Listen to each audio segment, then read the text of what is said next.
Ya, terima kasih teman-teman semua dan juga para seluruh pengurus dan petinggi IAS ini ya, Pak Lukas, Pak Indra, dan rekan-rekan yang lain. Ya, kita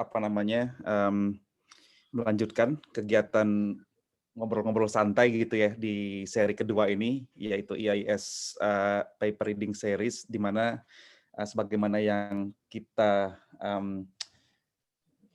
jelaskan juga sebelumnya itu bahwa ini konsep dengan ngobrol-ngobrol santai virtual membahas paper-paper yang serius gitu ya, papernya serius ngobrolnya santai gitu ya, dengan mengundang berbagai inilah ya narasumber ataupun yang nantinya itu tertarik untuk menjadi yang menyampaikan gitu ya hasil ataupun membedah paper ini untuk lebih detail dengan interaktif gitu, dan kita sebenarnya mengharapkan komunikasi yang dari Bapak Ibu semua yang lebih interaktif gitu. Kalau memang nanti ada yang hal-hal yang perlu diklarifikasi mungkin atau perlu dibahas gitu, ya feel free gitu ya untuk raise hand ataupun untuk langsung gitu ya unmute dan berbicara gitu ya untuk kita berdiskusi lebih lebih lebih ramai, lebih santai ya.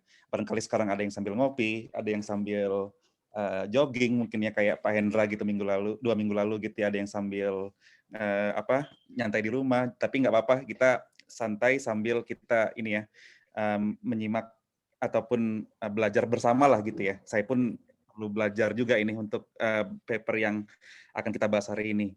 Dan hari ini kita ini ya, it's an honor gitu ya, kita bisa kedatangan bintang tamu lah gitu untuk memandu kita gitu untuk membahas dan membaca paper ini, yaitu Mas Muhammad Rizky Utama Saputra ya, Mas Rizky. Beliau ini lulusan dari University of Oxford ya, PhD di Computer Science, di mana Oxford ini salah satu yang bisa dibilang yang paling top lah gitu ya, terutama untuk bidang-bidang yang seperti science ini, computer science dan computer vision, dan juga tentunya mungkin terkait dengan machine learning juga gitu ya. Dan beliau ini sekarang sudah kembali ke Indonesia dan sebagai senior data scientist ya Mas Rizky ya di Jakarta Smart Jakarta Smart City. City. Ya, Ya, Mas Givari. ya mungkin nanti Mas Rizky inilah silakan bisa memperkenalkan dengan lebih detail gitu ya Mas Rizky ya.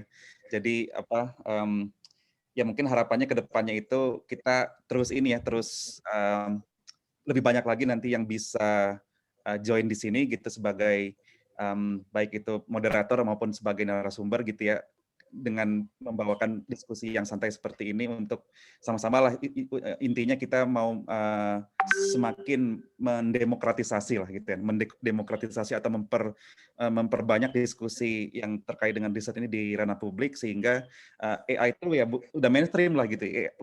Pembicaraan AI yang advance itu sebenarnya udah nanti pembicaraan yang mainstream gitu, semuanya udah familiar gitu ya, dan tentunya nanti dari diskusi-diskusi ini tentunya akan kita harapkan banyak menghasilkan kolaborasi, karya-karya penelitian maupun inovasi ya, mungkin kira-kira seperti itu.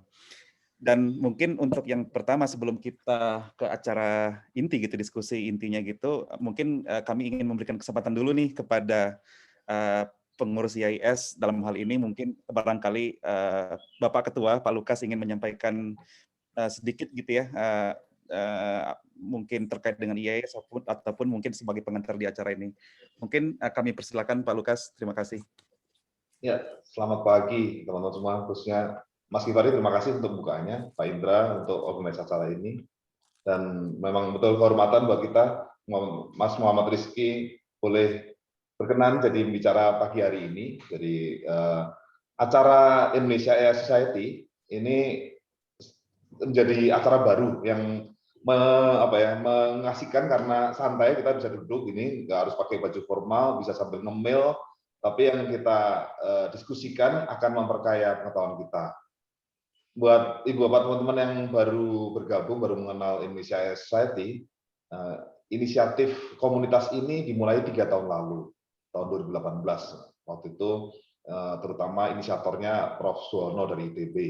Kemudian beberapa pegiat yang antusias dengan artificial intelligence, kita berkumpul di Indosat waktu itu Januari 2019, dan kita melihat bahwa perlu nih ada wadah mewadahi teman-teman yang memang berminat secara khusus di bidang artificial intelligence supaya ngomongnya fokus. Kalau di bidang yang lain kan mungkin sudah ada ya, secara gedenya IT sudah ada, computer science sudah ada, AI selama ini masih sporadis lah. Ada di masing-masing kampus, ada di startup, ada di mana. Nah, dengan dimulainya komunitas Indonesia Society sejak 2019, kita mulai bisa memetakan dan merangkul teman-teman untuk bergabung dalam komunitas ini. Jadi bentuknya memang paguyuban lah, atau secara hukum kemarin kita sudah terdaftar di Kumham sebagai perkumpulan masyarakat kecerdasan artifisial Indonesia. Jadi Indonesia Society untuk didaftarkan sebagai badan hukum harus dinamakan dalam bahasa Indonesia. Jadi nanti teman-teman kalau dengar MKAI, ada IAIS, sebetulnya sama aja, itu aliasnya aja ya. Karena sudah dipopulerkan dengan nama IAIS, tetapi ketika mendaftar Kumham, ini nggak boleh nih Pak istilah bahasa Inggris, ya udah diterjemahkan jadi bahasa Indonesia seperti itu. Nah, keanggotaan IAIS ini sudah cukup banyak,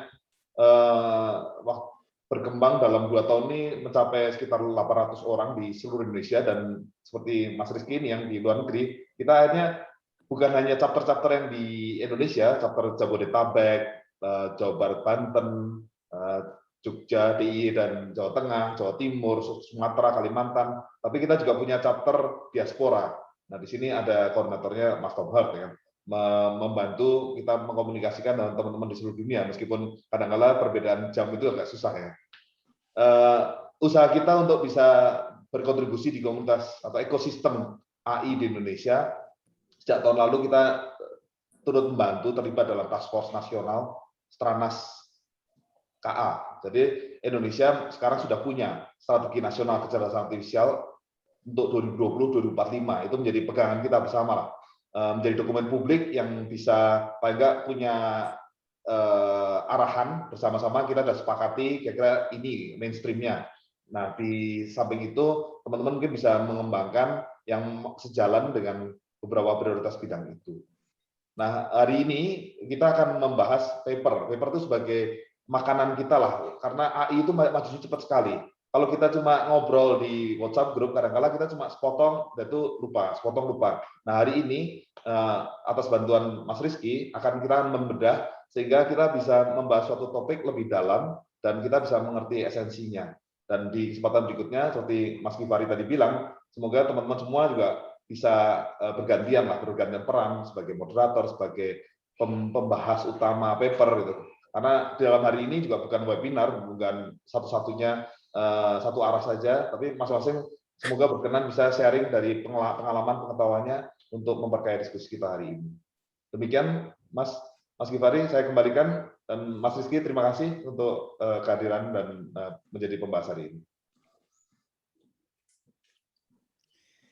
Baik, terima kasih Pak Lukas atas arahannya, dan juga ya kita tidak intinya juga terima kasih ini pada Pak Lukas sebagai seorang pionir lah gitu ya di Indonesia ini untuk dari sisi komunitas ya AI ini yang terus membesarkan IAIS sehingga kita akan menjadi komunitas AI yang terutama bisa terus berkontribusi lah gitu ya. AI di Indonesia ini akan semakin berkembang dan semakin banyak karya-karya inovasi yang terus bisa dibuatkan gitu ya untuk negeri tercinta ini gitu ya.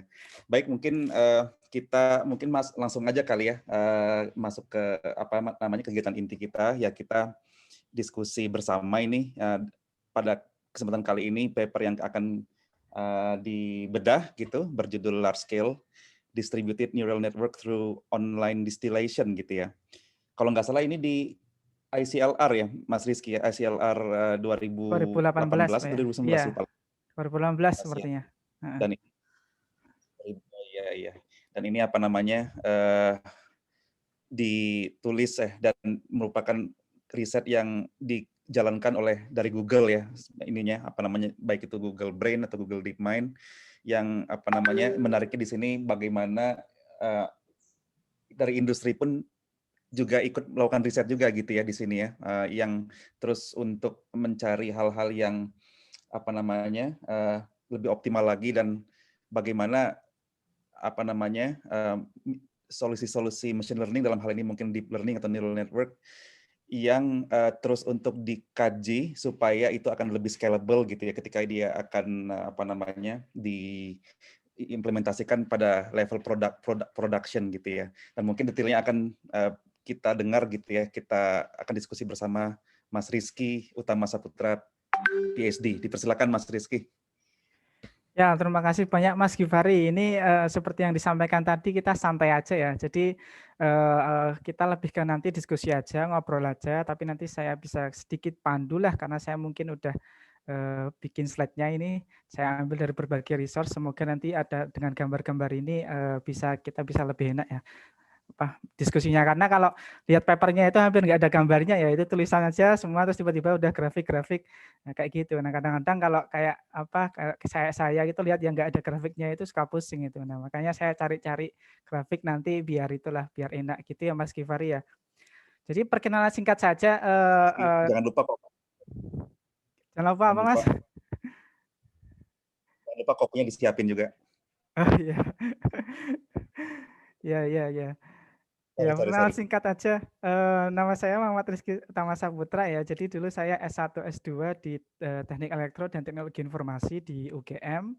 Terus sempat juga kayak join jadi trainer di Microsoft Innovation Center di UGM juga. Terus sempat juga setup startup ya, namanya lexipalindonesia.com. Teman-teman juga masih bisa cek itu websitenya, itu kayak aplikasi untuk anak-anak disleksia seperti itu.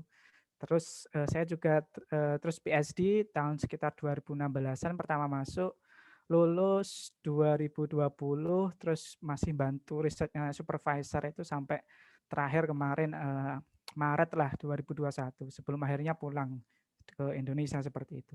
Posisi saat ini sekarang di Jakarta Smart City sebagai senior data scientist. Nah ini kita langsung masuk aja ya Mas Givari, berarti ya kita coba bahas papernya Large Scale Distributed Neural Network through Online Distillation. Jadi saya sengaja pilih paper ini karena sebenarnya kalau udah ada yang pernah tahu konsepnya dikit-dikit tuh nanti idenya itu cukup simpel sekali sebenarnya di paper ini. Nah cuman memang perlu background knowledge ya, terutama terkait dua hal. Yaitu yang pertama terkait distributed neural network-nya, itu satu. Yang kedua terkait distillation-nya. Nah, biar enak memahaminya, nah saya coba kasih sedikit background lah untuk dua hal ini. Nanti kalau teman-teman yang ada di sini, kalau misalnya ada yang ingin ngajak diskusi ataupun mungkin membenarkan, mengkoreksi kalau saya ada yang salah, nah nanti silahkan langsung aja berarti ya, Mas Givari ya. Kita ini aja ya, interaktif aja ya. Ya, nanti silahkan kalau ada teman-teman yang mau langsung di chat kayak atau mau resign dipersilahkan seperti itu. Nah, ini mungkin sedikit terkait distributed neural network ya. Sebenarnya background saya juga nggak cukup strong ya di area ini. Saya juga baru baca papernya dan kemudian baca-baca. Saya sebenarnya ada riset juga dengan salah satu mahasiswa di Oxford terkait distributed neural network, cuman sedikit beda lah dengan yang dikerjakan di sini. Nah ini kalau mau saya bahas singkat terkait background-nya, jadi kan kalau kita runut ya dari yang paling depan ya, ini anggaplah kita punya data atau properti seperti ini nih. Kita punya satu neural network gede gitu, terus kita deploy, kita train di satu mesin lah. Satu mesin ini bisa satu server, terus mungkin ada satu GPU misalnya seperti itu. Nah kemudian ketika kita train ternyata kita butuh 48 jam di sini. Dan akurasinya lumayan bagus lah, dapatnya 81% seperti itu ya misalnya ini. Nah ternyata terus kita tes satu image saja, misalnya ini contoh aja klasifikasi gitu ya. Terus kita tes, ternyata prediksinya memerlukan waktu 600 milisecond seperti itu misalnya. Nah kemudian kalau misalnya tadi kan ini kita butuh waktu 48 jam ya. Jadi ini cukup lama lah, 2 hari gitu. Nah kita pengen ningkatin nih kecepatannya nih untuk kecepatan trainingnya. Apa yang kita lakukan? Nah salah satunya yang bisa kita lakukan itu kita pakai parallel training ya. Jadi kita pecah aja ini networknya ke dalam 2 mesin. Mesin 1 sama mesin 2. Jadi ada di GPU 1 sama GPU 2 seperti itu. Nah nanti akurasinya dia akan sama, misalnya anggap aja sama di sini, walaupun mungkin bisa jadi kadang ada sedikit perubahan ya atau perbedaan ya.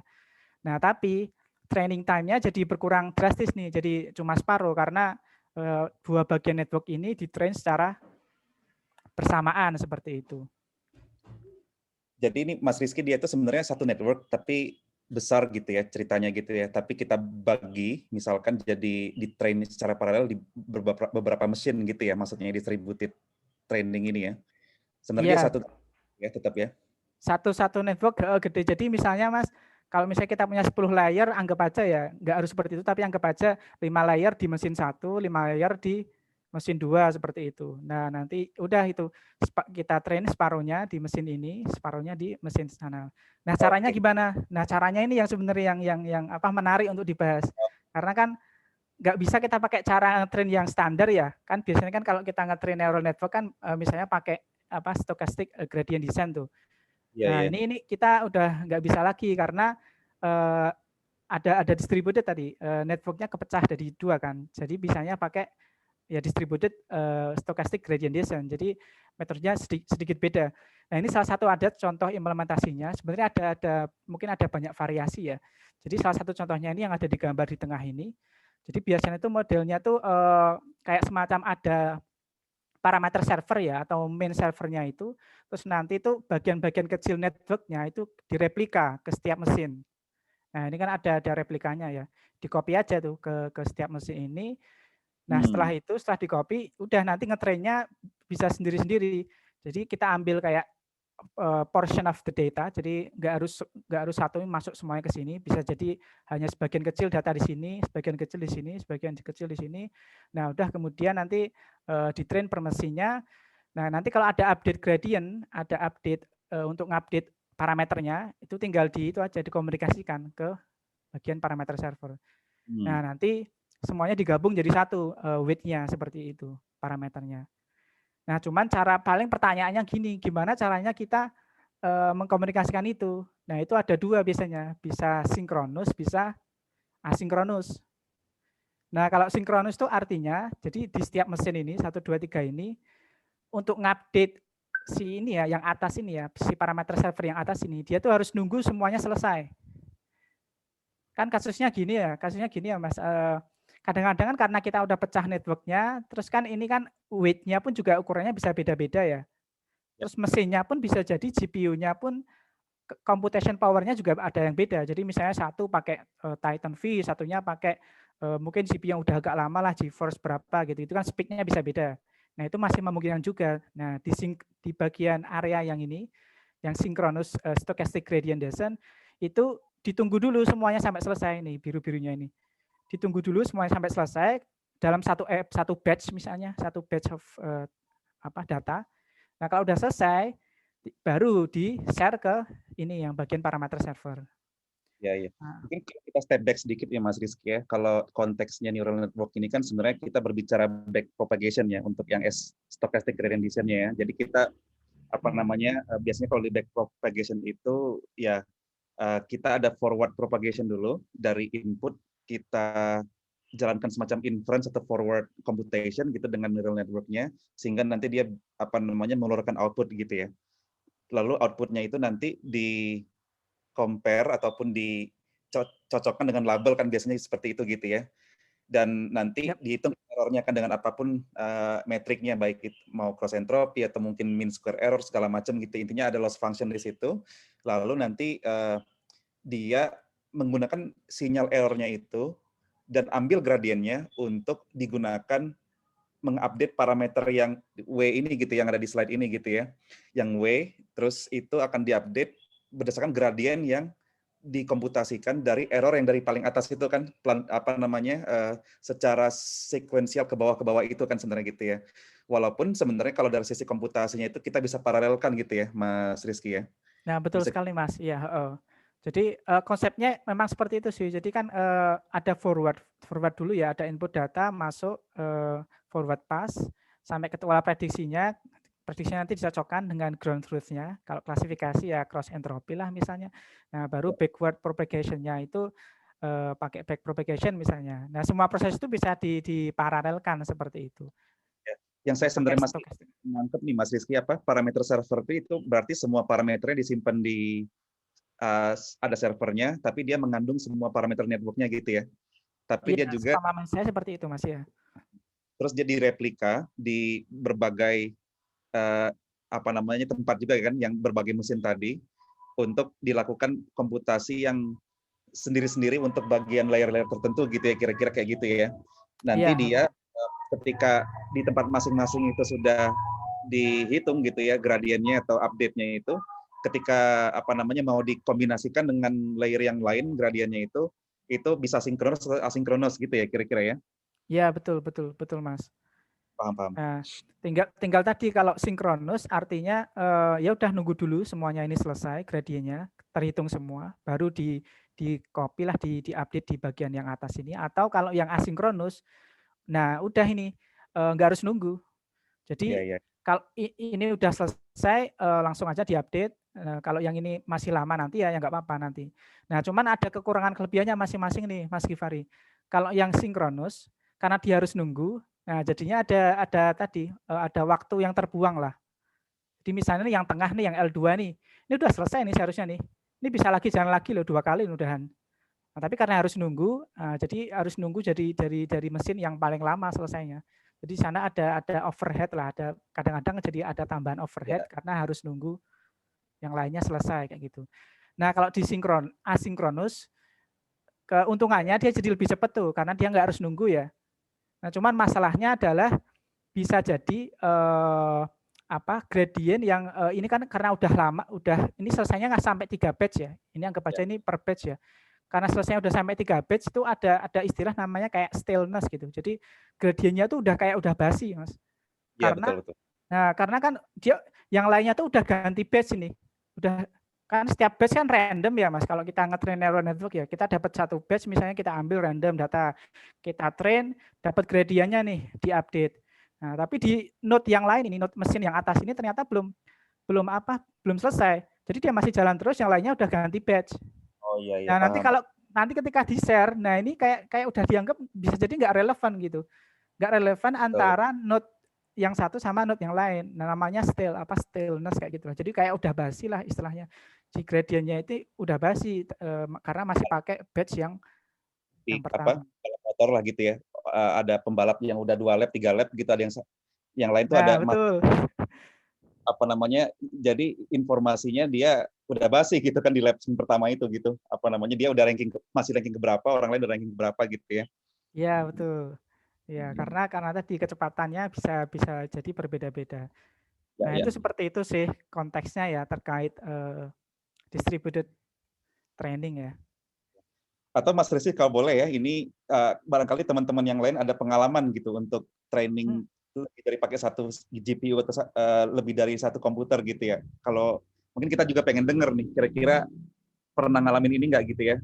Apapun lah konteksnya, mau itu deep learning atau yang lain-lain gitu, barangkali ada yang mau ngobrol-ngobrol lah gitu ya. Seperti yang tadi kita sampaikan, kita kalau bisa ini kita interaktif ya, ini ngobrol santai nih teman-teman. Ada Pak Rizal, ada Bu Eli, ayo Bu Eli. Tuh ada Bro Rizal nih, kayaknya Bro Rizal banyak tentang ini nih. Mas Rizal Fatoni yang kemarin di Ivor bukan ya? Iya Mas, cuma saya belum pernah ini sih, belum ada pengalaman untuk distributed training, so mau belajar aja ini. Ya. Oke, mungkin kita lanjut dulu aja Mas Rizky ya. Nanti barangkali ada beberapa topik yang lain yang kita bisa bahas lagi kali ya. Ya, itu tadi konteks baru satu ya terkait distributed training ya. Nah, kemudian kita lanjutkan nih. Ini sebenarnya kita lagi baru bahas background-nya nih, belum bahas ke inti paper-nya ya. Nah, tenanglah, kita nyantai ya ini weekend. Nah, ini kan tadi kan ceritanya kan kita udah distributed training, kita udah pecah tuh network-nya nih jadi 2 ya. Nah, sekarang bisa nggak kita pecah lagi? Nah, bisa aja kita pecah lagi. Jadi misalnya kita pecah jadi 3 nih. Nah, tapi ada kondisi di mana pada satu titik itu tuh udah nggak lagi meningkatkan kecepatan trainingnya. Jadi kalau misalnya ini contoh aja ya, ini bisa teman-teman lihat ini oke ini nambah tapi akhirnya cuma setengah jam kayak gitu. Nah, kenapa? Karena kan perlu komunikasi ya antar mesin ya. Itu kan harus ada bandwidth, ada hal-hal seperti itulah. Nah, itu kalau pada satu titik, bahkan kalau kita pecah lagi sampai semakin kecil lagi, itu ada istilahnya diminishing return gitu. Jadi malah jadi lambat lagi. Udah nggak bisa cepat lagi. Jadi setelah dipecah-pecah networknya sampai kalau sudah terlalu banyak mecahnya malah nggak tambah cepat ngetrainnya, tapi malah jadi tambah lambat lagi. Nah, jadi akhirnya kita harus berhenti di satu titik. Saya ngalamin itu benar banget waktu mau coba jadi 5 mesin gitu, itu jadi bottleneck akhirnya gitu komunikasinya. Ya betul ya Mas. Nah, jadi memang tergantung ukuran networknya ya. Nah, tergantung ukuran networknya, tergantung kapasitinya. Nah, pada satu titik tertentu nanti udah nggak bisa itu kita pecah lagi. Jadi misalnya ini kita pecah mentok sampai 3 lah misalnya dalam kasus ini ya. Nah, terus karena ini kan risetnya Google ya. Google kan hardware-nya kan wah unlimited ya, ada banyak sekali ya. Mau diapain nih hardware-nya nih? Kalau nggak dipakai kan eman-eman, nggak ada gunanya. Akhirnya apa yang mereka lakukan? Gimana kalau kita training ensemble network. Jadi mereka nggak training satu network aja, tapi mereka training network yang sama di mesin-mesin yang lain. Dan per network ini itu juga diparalelkan. Nah, gunanya apa? Nah, mereka sekarang nge-push akurasinya. Karena kan kalau ensemble kan biasanya cenderung nanti bisa meningkatkan akurasi ya, karena kan kita di average lah gampangnya bisa di average dari berbagai tadi model yang berbeda-beda. Tapi dalam kasus ini mereka cukup pakai model yang sama, tapi bisa jadi datanya kan randomnya kan bisa beda ya. Nah, nanti itu bisa saling mengisi antara satu dengan yang lain kayak gitu. Nah, akhirnya contohnya di sini anggap aja bisa sampai akurasinya sampai 87%. Walaupun karena ensemble lagi-lagi trainingnya mungkin jadi sedikit lebih turun ya kecepatannya, karena kan udah jadi banyak tuh networknya.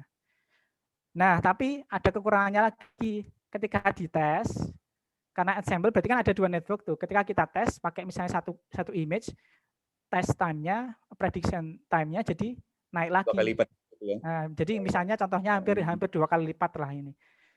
Nah, akhirnya mereka kepikir lagi, nah ini gimana nih caranya biar kita seakurat si ensemble ini, yang akurasinya mungkin 87%, tapi bisa secepat yang ini network yang cuma satu, yang 600 milisecond.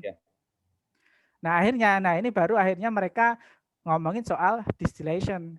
Nah, ini konsep knowledge transfer itu ya. Jadi idenya adalah gimana kita bisa mentransfer knowledge-nya si ensemble ini ke network yang kecil. Yang satu aja, yang satu network aja, bukan yang kecil ya, sorry. Yang satu aja. Jadi dari yang kombinasi banyak network tadi, knowledge-nya itu bisa ditransfer ke network yang cuma satu ini saja, sehingga akurasinya nanti mendekati, mungkin nggak akan sama ya, tapi mendekati. Jadi misalnya 86% ini di sini. Tapi kecepatan eksekusinya itu sama dengan yang ini. Iya. Nah, kalau di istilah distillation itu mungkin Pak Indra itu kalau di perminyakan itu kayak apa ya, penyulingan gitu ya Pak? Pemurnian ya. Jadi dimurnikan lagi gitu ya sebenarnya distillation ini gitu. Balik lagi ke kayak apa namanya, idenya adalah kita pengen punya performa yang sebagus model yang lebih kompleks atau lebih banyak gitu ya, namun kita murnikan lagi gitu dengan satu model, namun performanya nggak jauh beda gitu sama yang model yang lebih kompleks gitu. Tapi mungkin nanti kita belum dengar istilah student sama teacher ini mungkin Mas Rizky ya. Maksud saya di sini mungkin yang dimaksud dengan model kompleksnya model teachernya gitu ya. Ya, nah ini baru saya singgung nih di slide setelahnya nih, Mas Givari. Nah, ini mungkin sekilas ya terkait distillation-nya ya.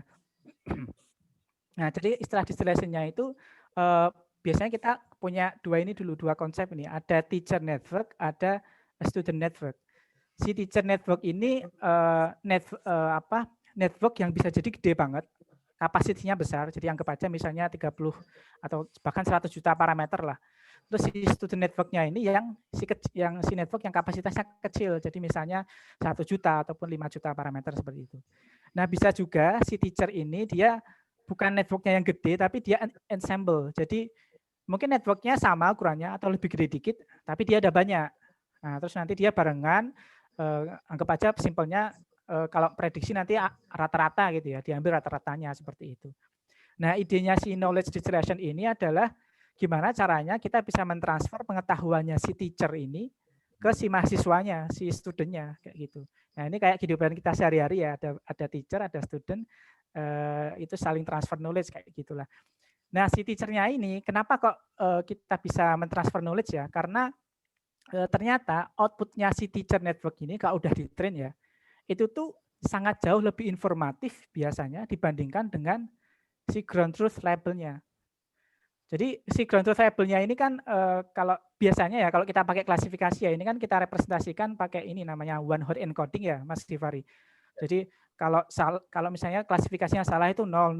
Kalau yang kalau kemudian yang true label, yang label yang sesungguhnya yang benar itu 1 kayak gitu kan. Nah, tapi ternyata kalau kita udah nge-train si network ini, dia jadi punya informasi yang lebih informatif. Jadi dia outputnya itu kayak jadi kan outputnya jadi distribusi ya. Nah, jadi dia nanti bisa lebih ngetrain si studentnya ini dengan lebih baik. Nah, ini mungkin saya ambil contohnya aja deh lebih enaknya di gambar yang di sini ya. Ini saya ambil langsung dari slide-nya Hinton ini. Yang pertama mencetuskan ini. Jadi istilahnya ya yang dia sebut itu namanya dark knowledge. Jadi kayak knowledge yang dalam kegelapan lah. Jadi, karena memang tersembunyi kayak gitu. Nah, ini saya jelaskan coba dari gambar ini ya. Jadi kan ini kalau original targetnya, si ground truth-nya kan misalnya klasifikasi, ini ada cow, dog, cat, car. Nah, misalnya untuk gambar ini outputnya seharusnya kan dog ya, anjing ya, 0100. Nah, tapi ternyata kalau kita nge-train neural network, ketika dia mengklasifikasikan dengan benar, itu outputnya distribusinya seperti ini. Ada 10 pangkat minus 6, di sini 0,9, 0,1, 10 pangkat minus 9 misalnya. Nah, apa yang teman-teman bisa lihat di sini? Di sini itu kelihatan bahwa ternyata si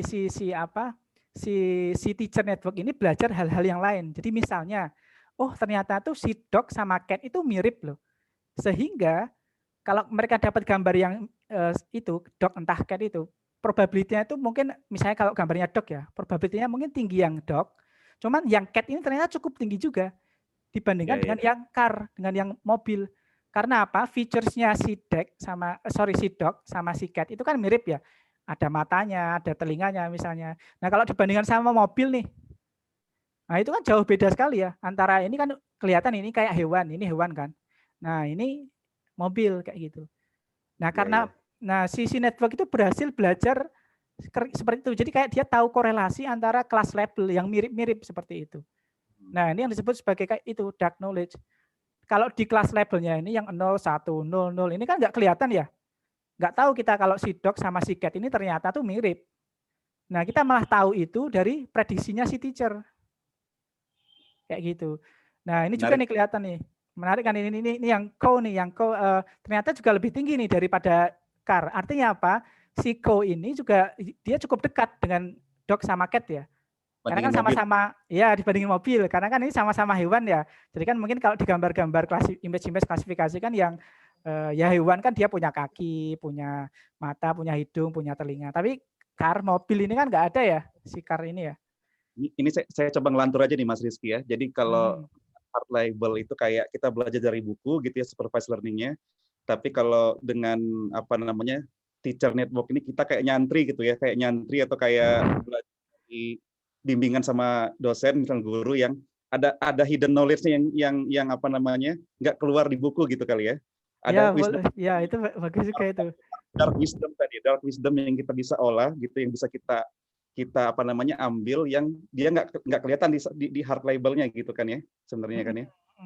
Jadi benar sekali Mas Givari. Jadi kadang-kadang kalau kita baca buku itu ada mungkin kayak kalau di industri ya ada practical knowledge yang kadang-kadang tidak terjelaskan di buku itu gitu loh. Nah, kalau kita belajar langsung sama si gurunya, oh ternyata itu ada rahasia-rahasia kecil ya di sana yang kita bisa pelajari kayak gitu. Dibanding langsung belajar dari buku kayak gitu. Nah, ini sama di kasusnya ini, ternyata si teacher ini lebih informatif. Dia tahu hal-hal kayak gini nih ternyata setelah di-train. Padahal kita ini ketika nge-train kita nggak pernah bilang loh kalau dog sama cat ini mirip ya. Ini nggak pernah bilang loh. Nah, ini kan luar biasanya ya si neural network ya. Kita nggak pernah ajari dia bahwa si dog sama si cat ini mirip, tapi setelah kita train si network si teacher ini ternyata dia tahu kalau ternyata ini ada kemiripan antara si doc sama get. Nah, inilah informasinya yang kemudian digunakan untuk membantu ngetrain si student. Jadi si student network ini nggak cuma ditrain berdasarkan si ini ya ground truth label, tapi juga di plus sama yang atas ini, sama yang si teacher label. Jadi udah dia diminimize antara si ground truth dengan si teacher label. Nah, cuman memang seringkali prakteknya si teacher label ini istilahnya apa ya, di scaling lah, biar perbedaannya tuh nggak terlalu tinggi kayak gitu. Ini misalnya di soften, misalnya di soften, jadi ada temperaturnya. Mungkin kita nggak perlu bahas itu detail ya, tapi intinya kayak perlu di scale sehingga perbedaannya tuh ini misalnya nggak terlalu tinggi seperti itu. Siap. Gitu Mas Givari, mungkin apa perlu kita lempar dulu ke teman-teman atau menurut lanjut? saya sih ini konsep intinya ya gitu ya. Iya, ini baru kalau konsep ini intinya. nangkep papernya bisa lebih gampang dipahami gitu ya, jauh lebih gampang gitu ya. Iya, karena Ya, papernya boleh ya kalau udah. teman-teman yang lain ada komentar atau pemikiran atau mungkin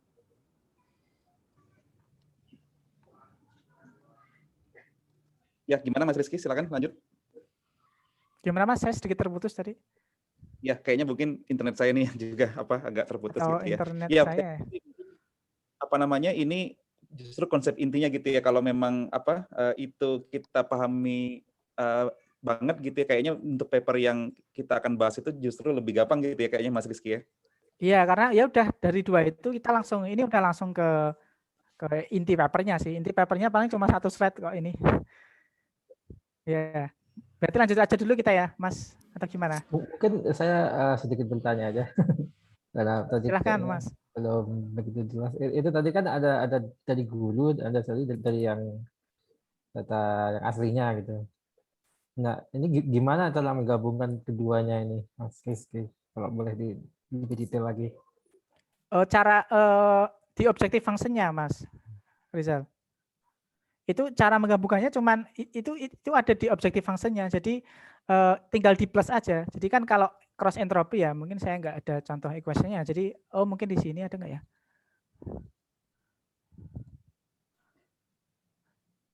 Oke, nanti deh. Intinya tinggal di plus aja, Mas. Jadi kan kalau di cross entropy kan inputnya kan ada 2 ya, prediksi sama si ground truth label.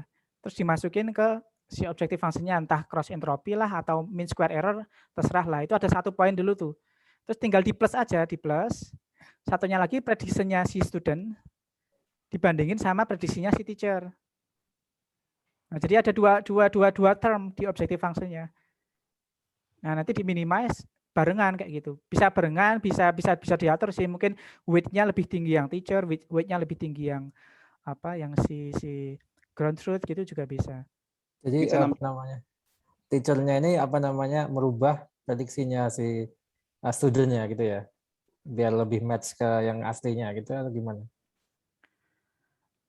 Jadi intinya gini Mas, kalau kita intinya sih karena kan si student ini kan dia low capacity ya, kapasitinya itu kecil. Itu kalau harus belajar dari yang ini si teacher ini yang 01 dari si ground truth ini yang 0101 itu tuh susah, nggak bisa seakurat si teacher ini. Nah, akhirnya karena si teacher ini dia punya tadi Mas, ada informasinya itu dia lebih informatif kayak gitu. Misalnya untuk kayak tadi ini kan, yang doc itu ternyata tuh seharusnya ada kemiripan dengan si cat. Nah, akhirnya si student ini dia coba untuk prediksinya itu semirip mungkin sama si teacher kayak gitu. Dipaksa prediksinya itu semirip mungkin dengan yang teacher. Jadi misalnya si doc sama si cat ini seharusnya itu tuh prediksinya itu harus mirip atau inilah. Jangan sampai prediksinya itu si cat itu ternyata malah lebih mirip ke car kayak gitu. Karena itu bisa terjadi kalau misalnya si networknya itu capacity-nya terlalu kecil. Nggak pernah bisa converge kayak gitu, nggak pernah bisa itu. Nah, tapi ternyata ini kan yang nemukan ya Hinton juga ya, grupnya Hinton ya. Ternyata kalau kita ngetrain dengan model seperti ini tuh bisa jauh, networknya kecil, tapi dia bisa seakurat teacher, bahkan dalam kondisi tertentu ya lebih akurat daripada si teachernya kayak gitu. Karena dipaksa outputnya itu semirip mungkin dengan si teachernya ini.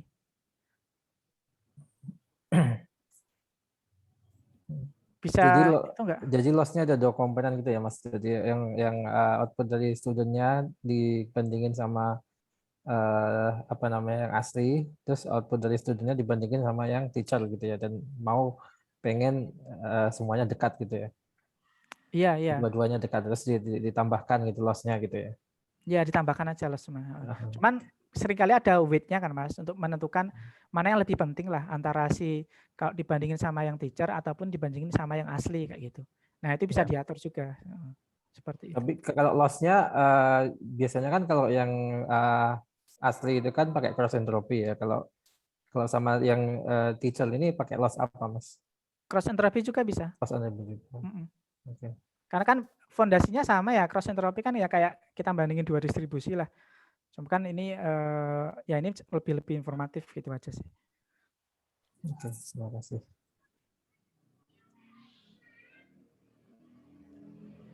Kita lanjutin ini ya Mas Givari ya berarti. Oke.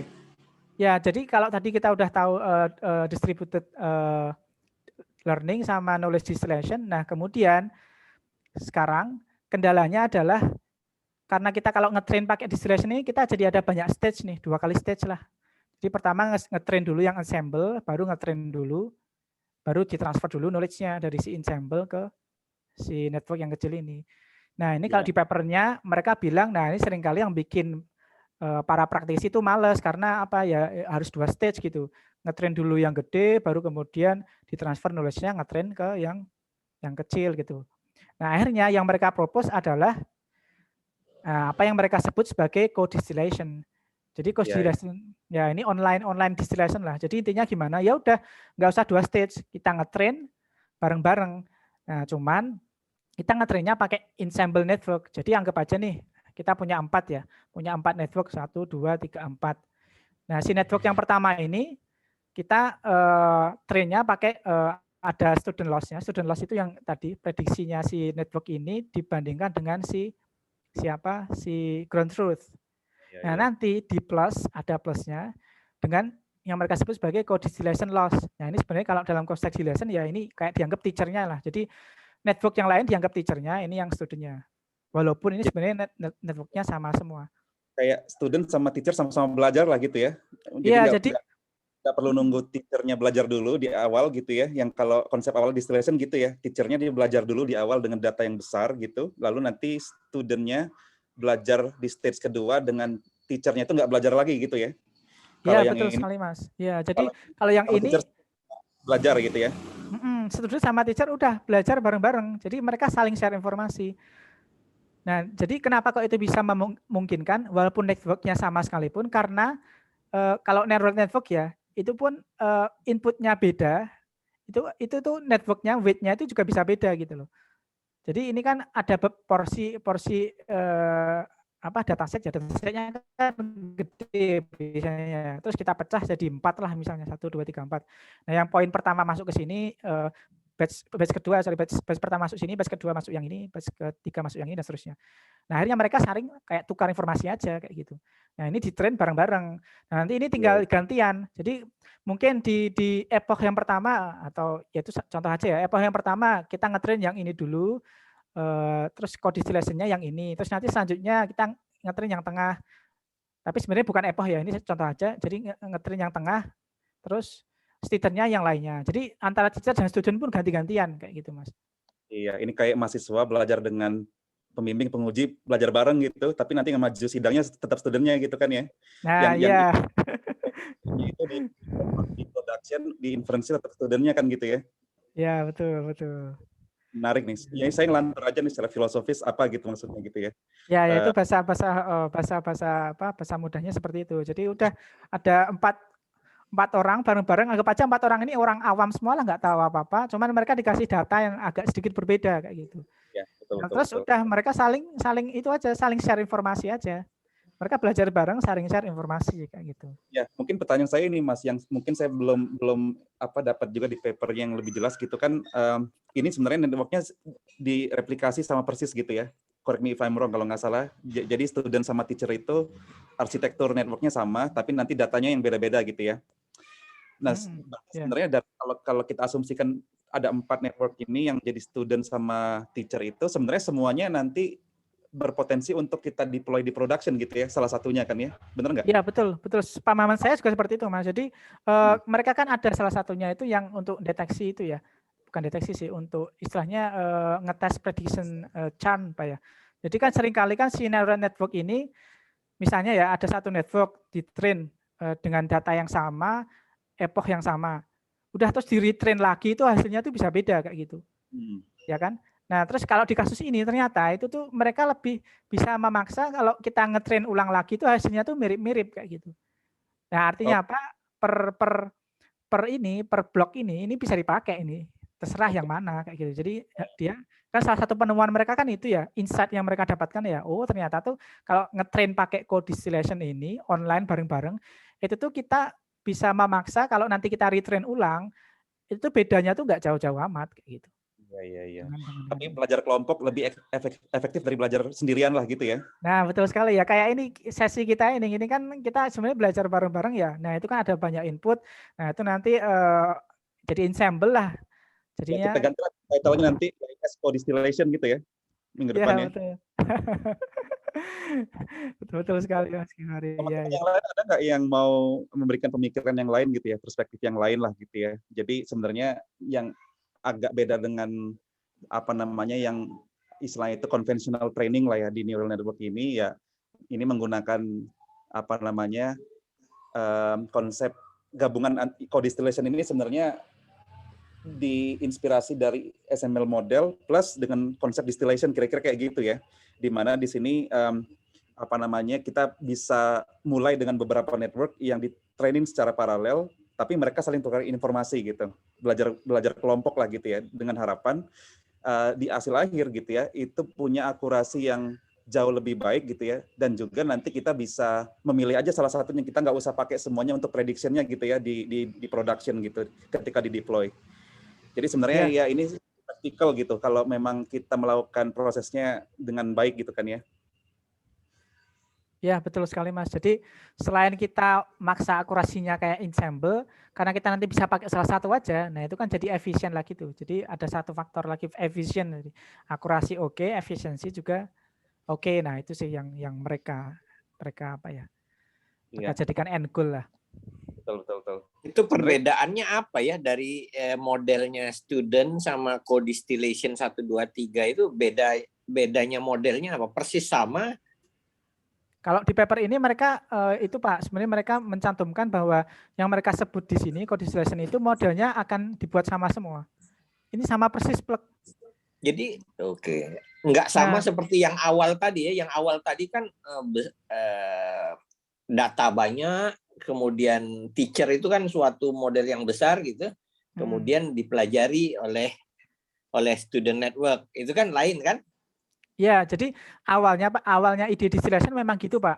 Teachernya tuh harus gede, atau teachernya gede, studentnya kecil. Atau bisa juga sebenarnya teachernya itu nggak harus gede, sama, cuman banyak Pak, ensemble.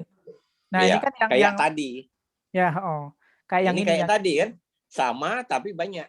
Banyak. Nah ini kan yang, ya betul yang ini Pak. Ini yang kiri ini, paling kiri ini kan anggap aja yang mau di-train ya, yang kiri ini, yang satu ini. Ini satu. Nah ini yang banyak tuh yang 3 ini. Kayak si teachernya jadi ensemble-nya ini. Nah, ini mungkin perlu saya tambahin sebenarnya kata-katanya. Ensemble-nya ini 3 inilah. Satunya yang kecil gitu. Ya, ini ada topik dari Bu Eli nih, Mas Rizky, apa namanya terkait dengan objective function-nya gitu ya, apa namanya. Tapi kalau Bu Eli mau langsung ngobrol, silakan Bu Eli, atau mau saya bacain aja ini? Langsung aja Pak, bagusnya. Ya, gitu. Bu Eli. Oh, masih mengetik nih ya. dua. Saya off suara. Oke, lanjut aja Pak. Ya. Pak. Siap Bu Eli. Jadi apa namanya mengenai bobot objective function-nya gitu ya Mas Rizky gitu ya. Jadi untuk batch baik itu di mungkin di student atau di teacher tadi gitu ya. Ada 4 student dengan mungkin kalau dari yang disampaikan Bu Eli tingkat kecerdasan mereka beda-beda. Mungkin kalau kita translasikan dari yang kita bahas tadi itu mungkin kapasitasnya beda-beda gitu misalkan ya ada 4 student ini gitu. Nah, apakah nanti ketika dalam training bersamaan tadi bobotnya seperti apa gitu ya? Apakah sama atau kita bisa bikin beda-beda gitu ya, Mas Rizky ya? Kalau di papernya, saya kok belum menemukan ya, Mas Givari menemukan nggak ya terkait yang bobot ini ya? Kalau biasanya ya, kalau dalam praktis sih, itu bobot memang salah satu jadi parameter yang selalu kita itu ya, kita coba setup ya, ketika kita nge-train. Jadi kan mana nanti yang lebih penting daripada yang lain. Jadi itu parameter yang nanti kita bisa setup sih. Nah, cuman di papernya mereka kayaknya nggak begitu menjelaskan secara detail ya Mas terkait bobot ini ya. Ya, kalau ini pemahaman saya ya, mungkin kalau yang tadi kaitannya dengan poinnya Bu Eli, saya kira memang kalau kita men-setupnya di awal itu dengan kapasitas yang beda-beda gitu ya, teacher atau student network-nya itu, mungkin memang perlu semacam Pembobotan. di gitu ya, bahwa bobotnya itu untuk objective function yang ini bisa perlu di-adjust gitu ya. Tapi mungkin ini kenapa alasan mereka untuk supaya teacher-nya sama semua dengan student, mungkin itu juga terkait dengan parameter tuning kalau menurut saya, supaya bobotnya dibikin sama aja lah gitu ya, dengan kapasitas yang sama, dengan arsitektur yang sama persis antara student sama teacher, kita bisa asumsikan semua bobotnya sama gitu ya. Paling nggak kita menghemat satu effort buat mentuning parameter si objective function-nya gitu ya.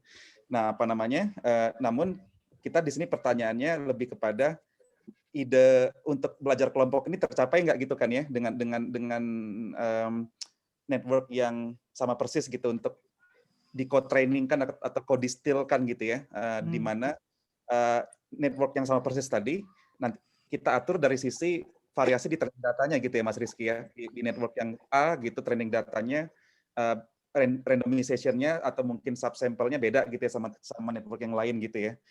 Jadi kepada dia menyederhanakan setup-nya itu untuk asumsinya kalau di papernya saya kira bobotnya sama gitu ya untuk semua teacher sama studentnya gitu. Iya, soalnya kan gini, kan mereka kan mau ngetes hipotesa ya. Hipotesa dia kan co-distillation tuh akan bisa meningkatkan ini kan semua proses tadi ya, objektif yang kita tadi udah bahas ya. Nah, kalau misalnya networknya beda-beda, berarti kan nanti ada parameter lain tuh. Takutnya si parameter lain tadi, si weight tadi akan mempengaruhi hasil akhirnya kayak gitu. Betul. Karena kan kita mau ngetes satu hipotesis itu, tapi ada dua hal yang berbeda nih. Kita nggak tahu nanti mana yang lebih berpengaruh. Apakah karena memang co-distillation-nya atau karena si weight-nya tadi yang beda-beda kayak gitu. Nah, akhirnya mereka ngeset di papernya itu bilang aja, pokoknya yang kita sebut co-distillation, network-nya semuanya harus sama persis. Jadi kalau misalnya kita bisa menghasilkan network nantinya akurasinya yang tinggi dan efisien, nah itu benar-benar karena co-distillation-nya, bukan karena faktor yang lain kayak gitu, bukan karena weight-nya seperti itu misalnya, perbedaan weight-nya. Nah, mungkin itu tambahannya dari saya Mas Givari. Ya. Menarik sekali sih tapi pertanyaannya Bu Eli ya. Ini ya mungkin kebayangnya kalau ada yang tertinggal gitu ya, mungkin sebagai guru kita lebih penting nih buat si student ini, buat kita ini kali ya, bobotnya diperbesar buat kita lebih supervise misalkan gitu ya, dibandingkan student yang lain gitu ya, yang sudah maju ke depan misalkan gitu ya. Tapi ya itu lagi-lagi obrolan ngelantur saya sih itu maksudnya. Ini Tom Hurt ada ini juga, kayaknya kalau Tom Hurt langsung aja kali ya ngobrol ya. Ya Mas Tom Hurt langsung. Ya, saya izin tanya kan tadi karena biasanya kan si studentnya weight-nya kan lebih kecil ya. Bobot weight-nya, jaringannya kan lebih kecil ya. Ya nggak sih? Iya, biasanya kapasitinya lebih kecil. Kapasitinya kan lebih kecil. Nah, kalau kita ngomongin biasanya praktikal kan pengennya memang modelnya kecil terus processing time-nya juga cepat gitu. Nah, cuman kan sekarang model-model yang ada yang sekarang ya juga banyak kan ya yang dia juga kecil dan juga cepat gitu. Jadi maksud saya kalau di paper ini dia bahas ininya juga nggak? Saya kebetulan belum lihat papernya ya. Jadi misalnya apakah dia mempengaruhi misalnya processing time ketika inference gitu dengan dia keep performance-nya dari si student-nya tapi modelnya juga kecil gitu. Dibahas juga nggak kira-kira dia salah satu purpose-nya juga nggak ya gitu untuk mengecilkan si network ini? Kalau mengecilkan si network-nya mereka enggak sih, mereka lebih ke transfer antara ensemble ke satu gitu, Mas Tom. Ya bisa juga tadi, tapi mungkin itu bukan di luar papernya ini ya. Tapi kalau yang mereka fokuskan di paper ini itu dari ensemble ke satu. Oke, Nah, kalau kalau tadi yang kalau dari segi itunya ada dibahas juga nggak? Apa misalnya kan misalnya dari 4 ya tadi ya contohnya Rizky ya, 4 atau 3 tadi ya contohnya, dari 4 jadi 1 kan ya? Bener nggak sih? ya atau 4 jadi 1 atau ya kalau ini 4 jadi 1 nanti contohnya. Kalau dari segi pas ketika inference-nya itu berpengaruh nggak dia dengan pakai yang 4 sama yang 1 kemudian Otomatis. Iya pasti kalau kenapa mereka kok jadi 4 ke 1 karena kan otomatis karena dia pengen lebih efisien. Kalau 4 pasti lebih lambat di inference-nya dibanding 1. Ya. Nah, cuman sebentar saya cek ya. Saya penasaran ini boleh lanjutan ya? Penasaran aja tadi ketika training modelnya memang 4 ya di trainingnya, benar ya? Ini contoh saya aja Mas. Oh iya, Mas Tom. saya contohnya 4 misalnya ya, saya pakai 4 model gitu ya. Ketika kalau masalah training kan nggak sebenarnya ini menurut pendapat saya ya, kalau training mau nggak selama apapun ya, maksudnya lama juga nggak masalah gitu, yang penting performance-nya bagus. Tapi ketika inference kan kita pengennya cepet gitu. Nah itu berarti dia menjawab pertanyaan itu ya tadi ya, dari 4 jadi 1 tadi. Iya, sebenarnya dua-duanya sih.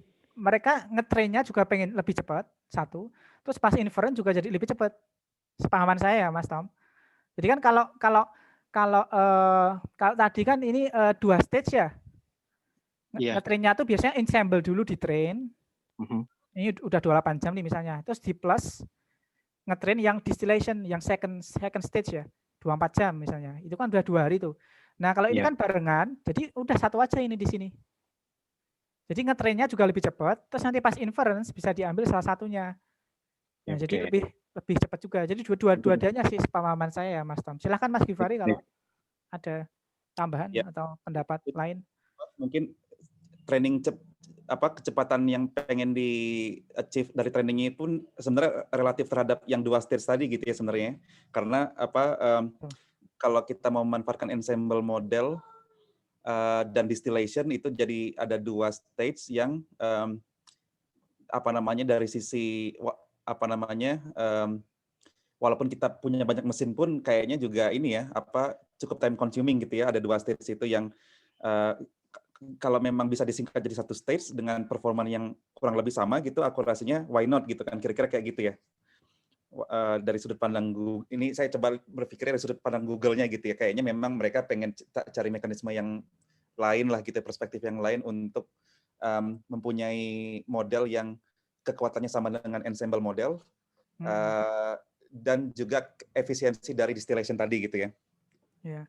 Apalagi kan kalau sekarang lihat itu ya tren kayak yang language modeling itu kan wah itu udah parameternya kan udah billion ya sekarang ya. Dan ngetrainnya kan tetap aja kalau misalnya dalam ranah eksperimen kayak Google pun kalau misalnya butuh beberapa hari kan jadi lama ya. Ini kan kalau zaman sekarang itu kan ngetrain ImageNet itu bisa 1 jam kayak gitu. Betul. Nah itu kan dengan ini ya environmental green computing gitu ya. Tidak green gitu computingnya ya dengan Iya. Nah itu ini another topik ini Mas tapi itu nggak green ya itu rame juga ya kemarin di Twitter. Ini kebetulan sebenarnya udah jam 10. Kalau dari jadwalnya memang kita jam 9 jam 10, tapi kayaknya lagi panas-panasnya ini ya. Kalau ini teman-teman masih ada waktu, kita extend kali ya, Mas Rizky ya. Sedikit lah kali ya. Boleh yang Mas, saya ikut aja. Kopinya silakan, mau nambah minum, nambah cemilannya silakan lah gitu ya. Saya minum air putih dulu deh. Ini, iya. Ya mungkin gantian kali ya, ada yang hadir di sini, ya apapun lah gitu. Bahkan kalau yang mau di hal-hal yang lain gitu, nggak harus di paper ini. Cocok logi lah, silakan gitu, nggak apa-apa gitu ya kayaknya.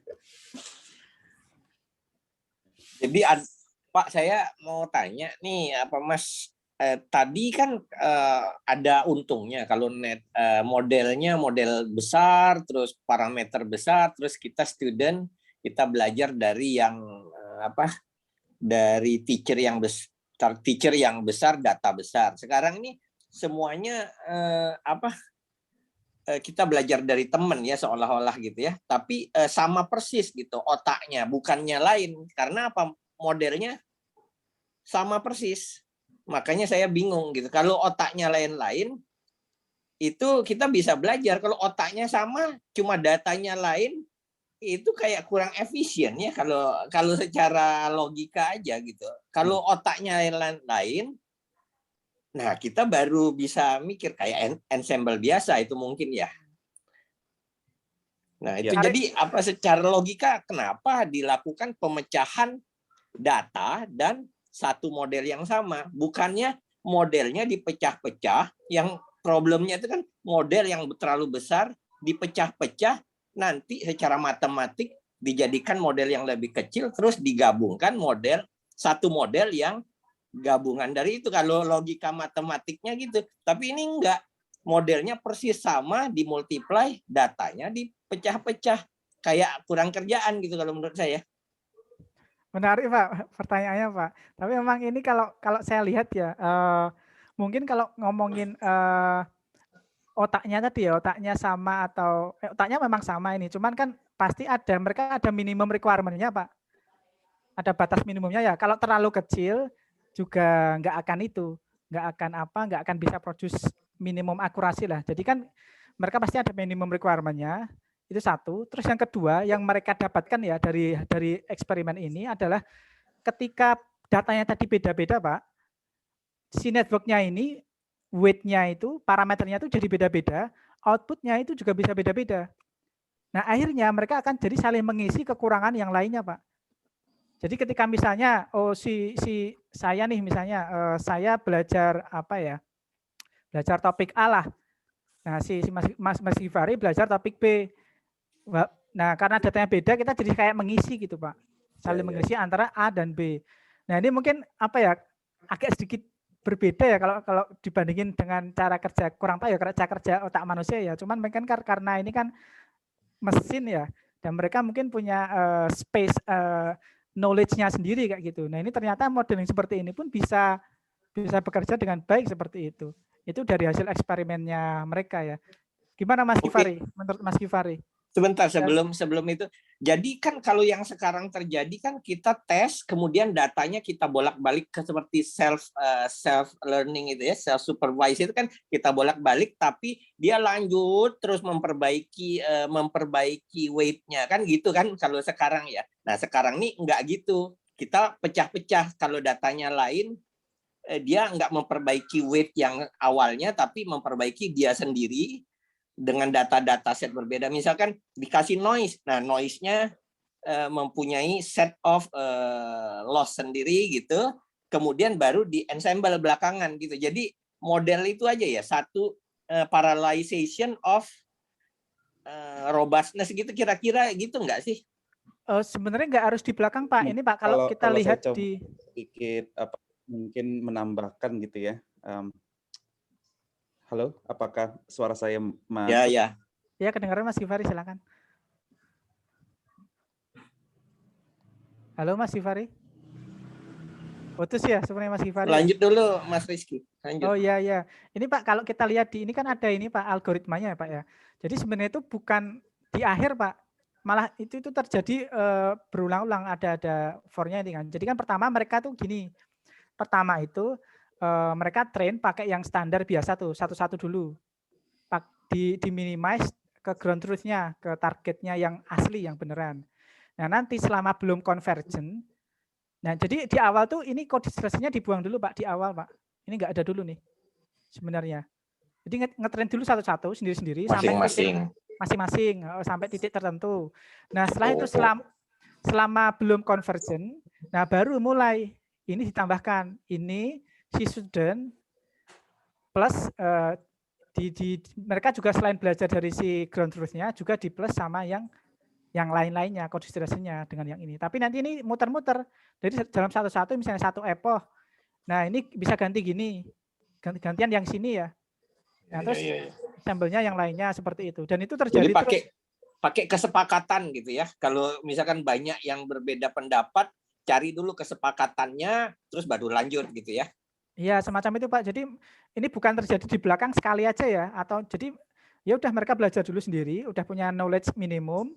Nah, baru mereka mulai include lah, mengincorporate knowledge-nya si teman-temannya yang lain, dan itu terjadi terus-menerus Oke. sampai convergen seperti itu. Mas Hifari, halo.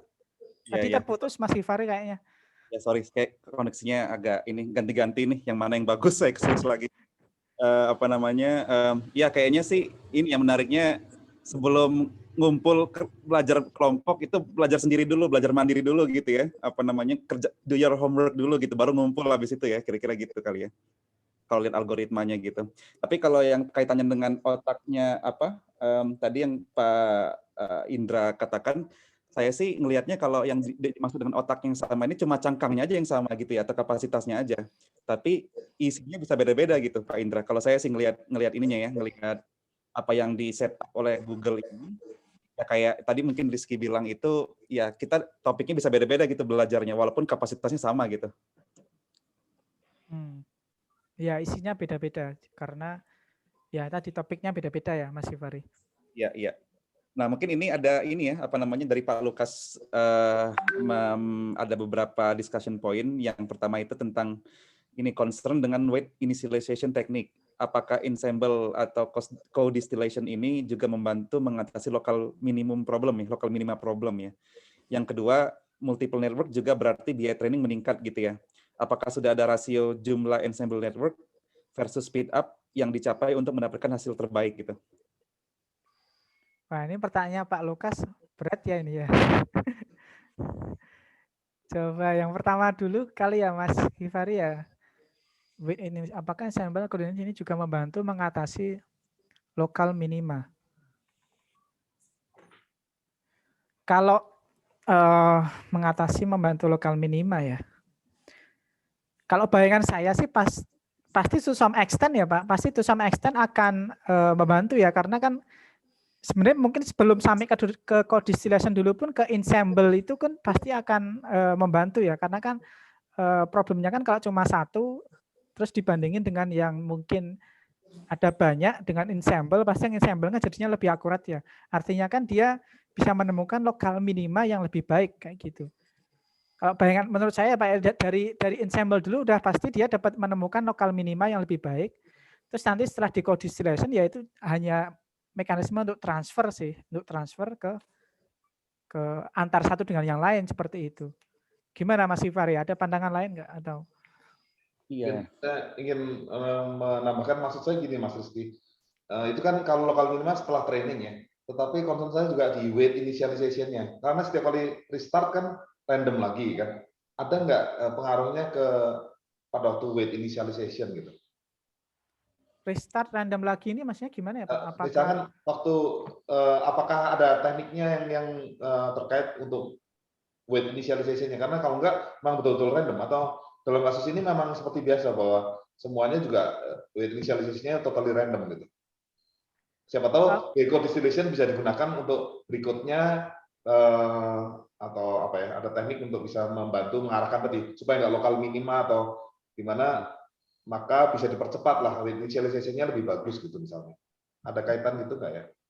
Kalau sepemahaman saya Pak dari paper ini, kalau dari stage yang awal memang semuanya random ya Mas Hifari ya, dari papernya ya. Jadi nggak mungkin justru ini melihat perspektifnya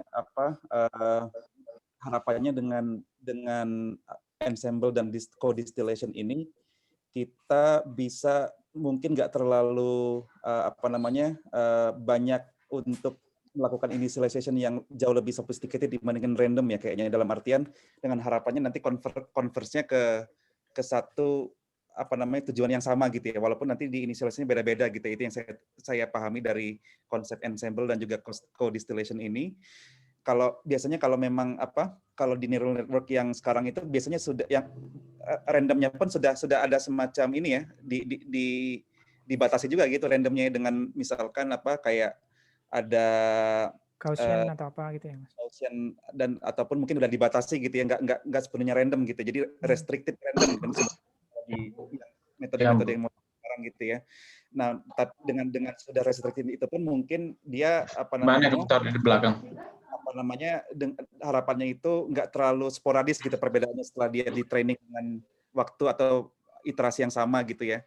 Tapi di sini dengan adanya multiple network diharapkan dia bisa jauh lebih melesat lagi untuk dapatkan lokal minima yang lebih baik dibandingkan sebelumnya gitu ya. Yang kira-kira yang saya tangkap gitu ya dari metode ensemble gitu. Jadi maksud saya di sini bisa jadi weight initialization bisa nggak terlalu jadi isu gitu ya ketika kita sudah memanfaatkan ensemble dan juga co-distillation. Ya, saya sepakat sih, Mas Givari.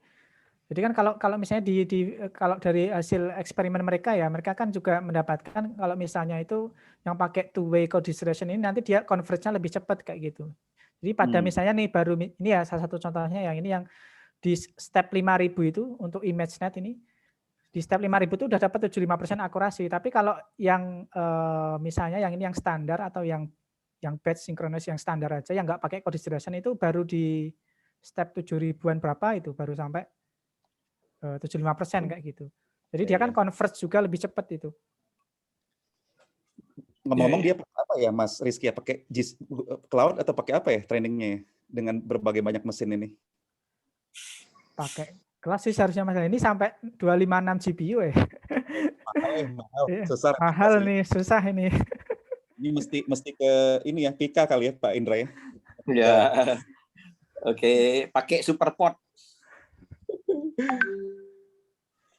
Terus yang pertanyaan kedua ini. Oh iya, yang kedua Mas mungkin yang multiple network gitu ya. Yang ya ini sangat berkaitan tadi kita ngomongin biaya sama ini ya, juga mesin juga kan saya kira gitu ya. Untuk ensemble network dan speed up gitu ya. Ada rasio nggak ya yang best practice? Kalau saya Google Pak Lukas saya kayaknya nggak apa-apa foya-foya resource kalau saya Google ya Pak ya. Kalau misalkan ya kita yang sekarang ini kayaknya memang perlu kayaknya rasio yang ini ya. Yang lebih baik lah gitu ya. Atau ada pandangan lain nggak Mas Rizky atau teman-teman yang lain gitu? Sudah ada rasio jumlah ensemble plus speed up yang dicapai. Iya. Sampai kapan sih kita nambah? Belum ada sih ya. Kayaknya mungkin Pak Lukas gini ya Pak ya, sampai kapan kita terus nambah network gitu ya untuk ensemble ini yang hasilnya terbaik gitu ya. Tapi kalau kita balik lagi ke diagramnya Mas Rizky di awal-awal itu menarik juga ya. Ada semacam saturating point ya. Kalau kita nambah terus tuh bukan solusi gitu ya. Di slide berapa tadi? Slide 4 Oh gitu iya, ya. betul. Itu salah satu di bagian background papernya mereka menyebut itu sih. Jadi memang kayak stokastik ini ya sebenarnya terkait ini juga sih, terkait metode trainingnya ya. Biasanya kan entah itu sinkronus atau asinkronus stochastic gradient descent ini kalau udah dipecah terus tuh nanti lama-lama juga nggak akan itu juga nambah efisiensi juga karena nanti ada faktor lain tadi itu. Ini misalnya kalau yang stokastik yang sinkronis kan harus nunggu tuh. Harus nunggu yang lainnya selesai. Ataupun kalau yang asinkronus pun ya harus ada itu kan mempertimbangkan komunikasi antar mesin. Karena mau nggak mau kan harus itu ya komunikasi datanya pakai bandwidth yang ada ya. Nah itu pada satu titik nggak akan bisa dipecah lagi sih memang kalau dari paper ini mereka state-nya. Ya, saya ada pemikiran juga nih kan ini kan kita berbicara semuanya neural network ya. Mungkin nggak ya kalau misalkan studentnya itu XGBoost atau decision tree gitu ya.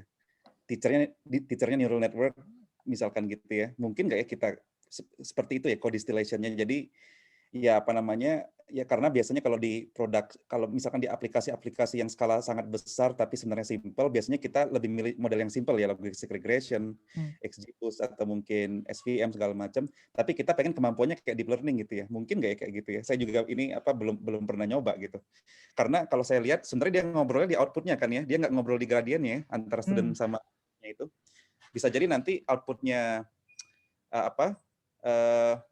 nanti untuk masing-masing trainingnya pakai metode yang masing-masing aja gitu, tapi outputnya ngobrol gitu antar student sama teacher ini. Tapi saya nggak tahu itu mungkin nggak ya? Kalau karakteristik outputnya sama, di train bisa aja sih Mas. Tapi apakah itu efektif atau enggak? Nah itu. Iya. Nah itu pertanyaan kan itu ya. Karena jarang sekali sih kayaknya saya lihat ya. Cuman itu bisa dilakukan sih. Iya. Ya kayaknya Tom Hurt tadi resen lagi ya. Silakan, Bro Tom Hurt.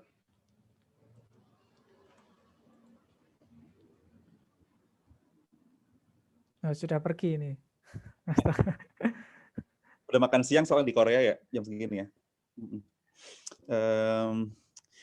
Atau boleh kita lihat resultnya nggak ya tadi Mas Rizky yang slide 8 gitu ya. Iya, saya jadi kita bisa nggak ya? Maksudnya lebih ke mungkin nggak kita replikasi gitu ya di tempat kita lah gitu. Tapi nggak 25 GPU juga gitu. Ya ini kan mereka memperlihatkan ya, Mas. Jadi kan ketika dari 64 ke 128, nah itu masih ningkat tuh.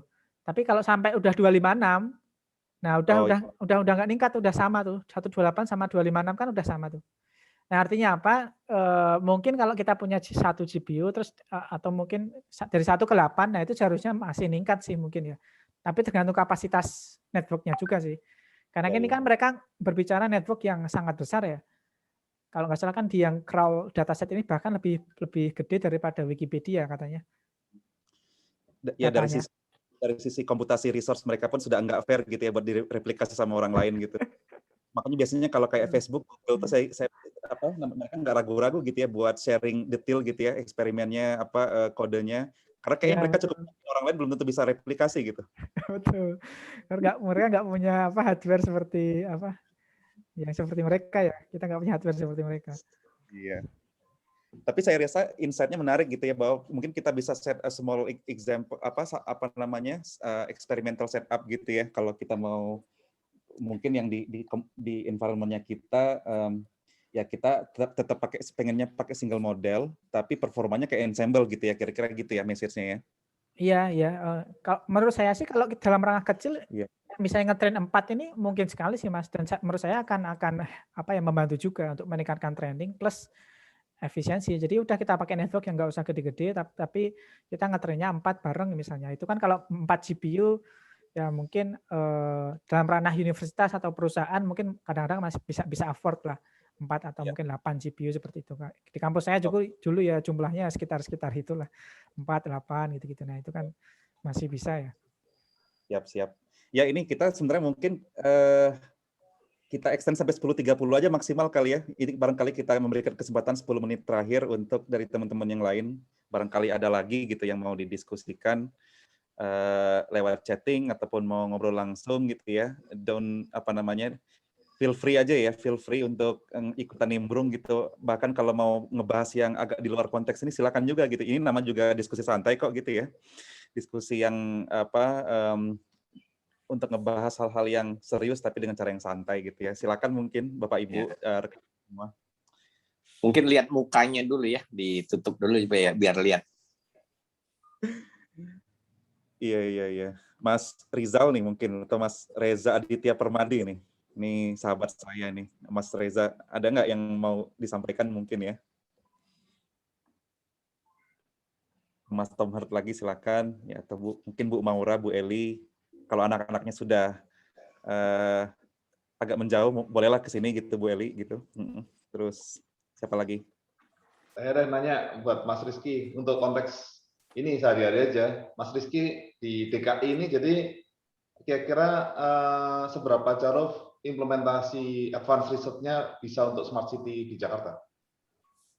Kalau yang terkait image Pak, biasanya kan kalau di DKI datanya aku CCTV sih. Jadi dari data CCTV biasanya untuk misalnya kayak object recognition lah ataupun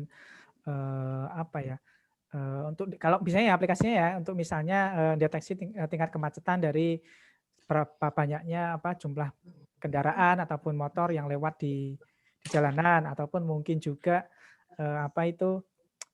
deteksi pelanggaran. Jadi kan bisa deteksi tuh ini tuh area untuk trotoar, ini tuh area untuk mobil gitu. Kalau ada motor kan di Indonesia suka tuh motor tuh lari ke trotoar tuh. Nah, ataupun ke jalan busway, nah itu tuh bisa bantu juga dideteksi misalnya seperti itu. Atau kalau konteks DKI juga itu tuh ada itu tuh aplikasi untuk report komplain ya. Report komplain misalnya ada banjir atau ada sampah di tempat umum, nah itu tuh bisa difoto sampahnya terus ditulis komplainnya apa terus diupload lewat aplikasinya di Jaki namanya aplikasinya CSC ya. Nah, itu bisa kita otomatis recognize juga. Oh, ini tuh ternyata tuh gambar terkait sampah misalnya, gambar terkait. Nah, kalau yang terkait klasifikasi ya paling seperti itu Pak konteksnya di CSC biasanya. Kalau yang agak high level Mas, misalkan dari peta GIS gitu, dari peta sebaran endemik atau dari posisi banjir atau macet gitu, spasial yang image yang kayak gitu, 2 dimensi gitu bisa dianalisis juga. Satelit maksudnya ya Pak ya? Kan bisa juga Data dari image satelit. nggak harus satelit sih, tapi data misalkan dari laporan tadi, apa sih, laporan ya, peta yang ada di GIS-nya lah, tentang kondisi banjir kah, tentang kondisi sebaran nih pandemi ini kan, itu kan juga kelihatan klaster-klasternya kan. Sebenarnya kita bisa lihatnya sebagai 2 dimensi image juga kan. Oh iya bisa. Jadi maksudnya kita misal kayak kita clustering gitu Pak ya. Ya itu bisa juga. Jadi ada bisa kan mengkategorikan atau otomatis clustering persebarannya. Jadi ada banyak sekali sih sebenarnya kalau itu ada persebaran, bahkan persebaran bis Transjakarta lah atau persebaran dump truck lah di Jakarta. Nah itu semua kan bisa dipetakan ya. Terus kemudian ataupun mau persebaran kalau sekarang ya COVID-19 lah dan sebagainya. Nah itu semuanya bisa itu sih, bisa kayak di klaster-klaster seperti itu. Nah nanti bisa dianalisis lebih dalam seperti itu. Entah pakai yang simple clustering kayak K-means ataupun bahkan yang kompleks graph neural network atau semacamnya itu bisa juga sih. Cuman memang belum ke sana aja seperti itu. Ya. Jadi kalau yang simple clustering itu ya bisa pakai clustering K-means ya, gitu. artinya jadi di dashboardnya Smart City itu sudah mulai diimplementasikan berbagai macam teknik artificial intelligence gitu ya. Iya di backend-nya biasanya kan Pak, itu kan ada timnya beda-beda ya, ada tim yang dev, ada yang tim data. Nah tim datanya biasanya yang seringkali melakukan analisis itu. Jadi kan, tapi memang kalau di konteks kayak industri ataupun Jakarta Smart City itu kan pakai tools ya, bukan terus ya ada juga yang pakai Python. Biasanya kita untuk lebih ke ranah risetnya ataupun analisisnya. Tapi kalau kayak production itu biasanya udah pakai tools kayak gitu. Misalnya kayak SAS lah atau jadi tools yang yang gede-gede gitu, karena kan running di server ya toolsnya. Baik, terima kasih Mas Rizky. Seperti itu Pak Lukas. Ya. Permisi dari saya boleh bertanya ya mungkin dengan Pak Rizky. Tadi mumpung nyinggung computer vision juga. Ya silakan. Mungkin perkenalan dulu ya, saya Gus Yuda. Saya mau nanya nih ke Mas Riki, semisal kalau misalnya sebuah citra gitu ya, gimana caranya teknik yang dipakai itu supaya misal model yang untuk misalnya deteksi objek itu tahu gitu, misal apel itu ada di atas meja gitu, jadi dia kayak bisa nyimpulin gitu langsung, kayak tadi misalnya di pengolahan traffic itu ya, jadi misal ada 2 motor di atas trotoar gitu. Kira-kira gimana tekniknya itu ya, Pak atau Mas Riki, supaya bisa menyimpulkan seperti itu gitu. Jadi langsung ngasih kesimpulan dia kayak keterangan kayak gitu tuh Pak. Kalau tadi ya konteks motor di trotoar itu kan karena kita udah ada existing knowledge lah. Kalau CCTV itu kan biasanya kan ditaruhnya di situ terus, dia juga nggak banyak berubah ya. Nah itu kan kita bisa kayak recognize dulu tuh area trotoarnya tuh misalnya di bagian kanan tuh. Nah tinggal nanti kalau kita udah deteksi objek dan ternyata tuh dia ada di dalam atau di area, di benderinya si area tadi, nah kita anggap aja itu udah di atas trotoar kan kayak gitu, udah masuk kan itu. Nah cuman kalau kayak tadi Apple ada di atas meja, nah udah ngomongin atas gitu, itu perlu informasi 3 dimensi sih biasanya ya. Mungkin Mas Givari juga nanti bisa banyak menjelaskan itu. Jadi kan biasanya kan kalau pakai informasi yang lain kayak depth image, nah itu baru bisa tahu ya. Kalau cuma misalnya atas itu kan bisa atas nempel atau enggak nempel tuh. Kayak lampu itu kan di atas juga tuh, di atasnya meja ya, cuman kan enggak nempel ya. Nah itu kan kalau kita enggak tahu informasi elevation lah atau informasi yang lainnya, yang depth misalnya mungkin agak sedikit susah sih. Karena belum tentu juga yang kalau kayak lampu itu di atas meja, kalau dari image kan kelihatannya bonderinya mungkin masuk ya. Masuk di bonderi mejanya ya. Cuman kan itu enggak beneran nempel sama mejanya ya. Nah itu kan nggak bisa kalau hanya dari 2D image-nya. Harus pakai 3 dimensi. Nah mungkin Mas Givari ada perspektif nih, dulu expertnya 3D ini. Ya sebenarnya jika saya masih terus belajar sih, itu nggak expert banget gitu ya. Tapi maksudnya menarik memang intinya sih kita masih banyak PR ya untuk bisa pemahaman computer vision yang jauh lebih kontekstual gitu ya dibandingkan yang sekarang itu. Ya karena memang bahkan dari sisi yang kita gunakan pun sebenarnya mulainya dari 2D, image 2D gitu ya, yang menyebabkan ya informasinya di awal pun udah beda dengan mata kita gitu ya. Mata kita kan jauh lebih kompleks tuh nerima informasinya dibandingkan hanya 2 dimensi. Walaupun kita bisa juga dengan pendekatan semacam dari 2 dimensi itu kita ada semacam intermediate proses merekonstruksi dulu gitu ya, kayak zaman computer vision zaman dulu lah gitu ya, dari 2 dimensi kita rekonstruksi gitu ya. Terus habis itu baru kita mengambil kesimpulan dari hasil rekonstruksinya itu gitu ya. Namun kayaknya memang kalau saya pernah dengar kayaknya dari Andrew Zimmerman atau siapa gitu ya, bahwa sebenarnya holy grailnya computer vision itu kalau lihat gambar dia bisa storytelling gitu katanya. Nah itu masih jauh lah gitu ya dari yang kayak manusia kan bisa tuh kan lihat gambar, satu gambar tuh 1000 kata gitu ya.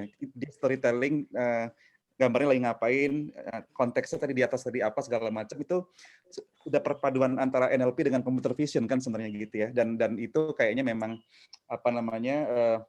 walaupun mungkin nggak ngejawab langsung tadi ya dari pertanyaan Mas Ida Bagus tadi itu, mungkin untuk proxy ke sana itu ya perlu multi stage gitu ya, kayaknya ada melibatkan segmentasi, nanti melibatkan object detection, habis itu ada object recognition, mungkin ada NLP-nya juga gitu ya, ada NLP-nya juga di situ gitu, yang dia bisa memahami konteks dari sisi narasi dari si gambarnya itu misalkan gitu ya. Saya rasa sih arahnya ke sana paling nggak dari sisi engineering-nya gitu ya, memadukan antara NLP sebagai label dari gambarnya computer vision gitu ya. Iya, itu kan sebenarnya kan kalau biasanya kan orang-orang computer vision itu cuman handle problem yang sangat spesifik ya Mas Yogifar ya. Jadi entah recognition aja ataupun mungkin captioning aja. Nah itu kalau udah kayak tadi itu satu gambar 1000 kata, nah itu biasanya memang yang masih agak itu tuh perlu waktu lah untuk ke sana lah, masih perlu banyak riset ke sana, karena biasanya poin-poin kecil tadi itu hanya ada yang fokus ke segmentation, ada yang fokus ke recognition, object detection. Nah tapi kalau untuk bisa benar-benar tahu contextual information, the whole contextual information within a single image, nah itu masih perlu banyak riset sih sepertinya ya Mas Gifari. Jangan ada yang bisa melakukan itu dapat Nobel lah kayaknya Mas Ida Bagus nanti yang bisa ini ya. Iya. Itu sudah ada kan di GPT-3 itu berusaha menjelaskan image ya Pak Gifari ya. Ada proyeknya. Ya GPT-3 itu ada produk yang menggunakan GPT-3 untuk telling story, itu ya holy grail juga. Iya, sebenarnya memang effortnya udah lumayan lah gitu, dibandingkan 5 tahun atau 10 tahun yang lalu gitu ya. Walaupun sebenarnya memang masih banyak PR lah gitu ya di situ untuk bisa mendapatkan seperti human like lah gitu ya. Saya sih semakin menyadari kita jauh kompleks banget gitu ya, human learning itu sama human inference itu ya. Tinggal 1 menit lagi nih Pak, mau lanjut? Iya, kita 1 menit lagi nih. Kesimpulan aja. Iya, sepertinya ini ya, walaupun ini kayaknya kalau panas sih panas terus ya disusul kayak gini gitu. Tapi ya karena kita sudah kurang lebih 1,5 jam gitu ya untuk diskusi santai paper ini, ya mungkin saya kira kita cukupkan dulu, dan ini terima kasih atas kontribusinya ataupun sudah ikut berdiskusi bareng-bareng kita gitu ya di sesi 2 IAIS paper reading ini.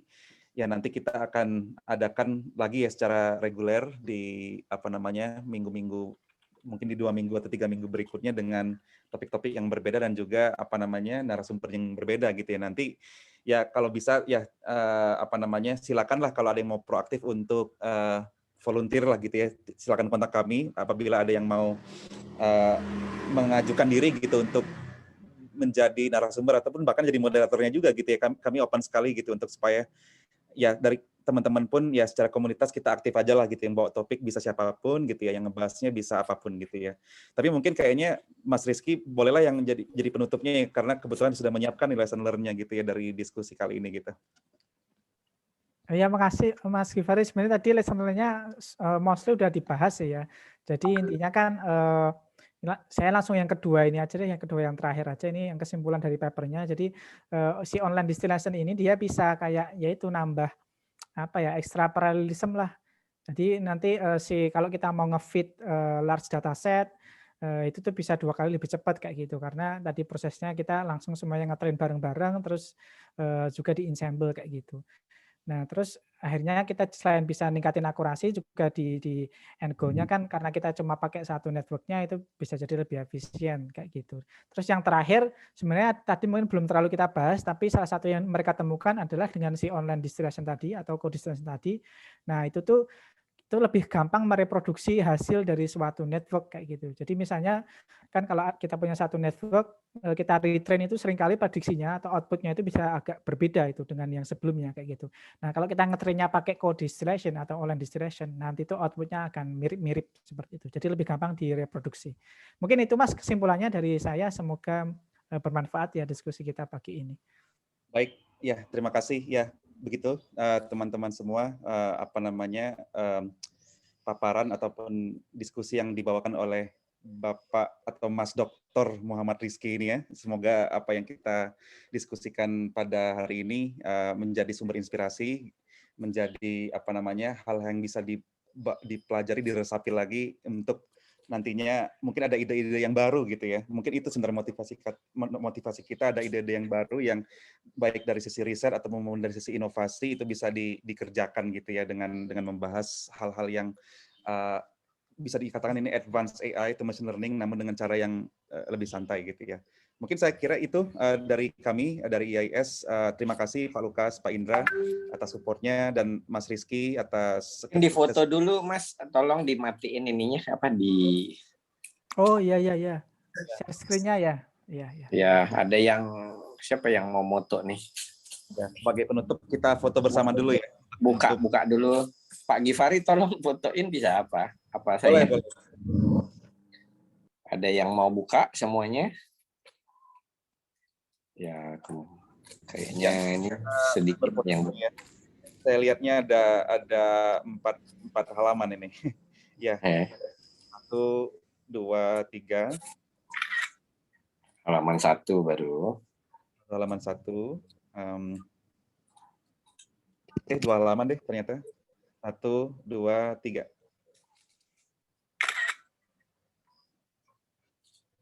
Ya, saya kira sudah semua terfoto ini.